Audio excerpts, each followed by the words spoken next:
Pierre Palmade positif à la cocaïne et aux médicaments de substitution, selon les résultats des tests. Des nouvelles informations concernant l'accident de Pierre Palmade viennent de tomber.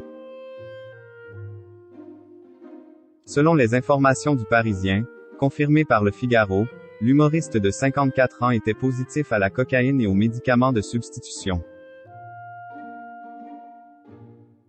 L'horreur se poursuit. Victime d'un terrible accident de voiture sur la D372 Seine-et-Marne, dont il serait responsable, Pierre Palmade a été héliporté, entre la vie et la mort, aux urgences Bicêtre, au Kremlin Bicêtre. Ce vendredi 10 février 2023, comme l'annonçait en premier le journal du dimanche. Le comédien et réalisateur de 54 ans aurait en effet percuté de plein fouet, avec sa Peugeot 3008, une autre voiture, une Renault Mégane.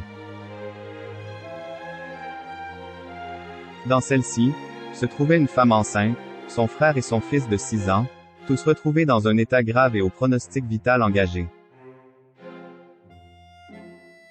Une troisième voiture serait, ensuite, venue s'encastrer, provoquant ainsi un suraccident, un amas de tôle à désincarcérer, et un cinquième blessé léger, un homme de 80 ans. Comme l'humoriste qui, lui, semblerait être sorti d'affaires selon ses proches, la femme enceinte a donc été héliportée aux urgences, mais son bébé de 6 mois et demi n'a pas survécu. Une affreuse nouvelle confirmée ce samedi 11 février par le procureur de la République, Jean-Michel Bourle. Suite à cet accident, une enquête pour blessures involontaires par conducteur ayant entraîné une incapacité de travail supérieure à 3 mois a été ouverte, puis requalifiée en homicide et blessures involontaires, indique France Info. Pierre Palmade sous l'emprise de la drogue au moment de fait.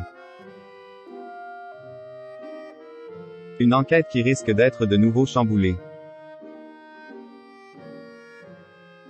Et pour cause, selon les dernières informations du Parisien, confirmées par le parquet à nos confrères du Figaro, l'humoriste était positif à la cocaïne et aux médicaments de substitution, mais, en revanche, son test d'alcoolémie était négatif.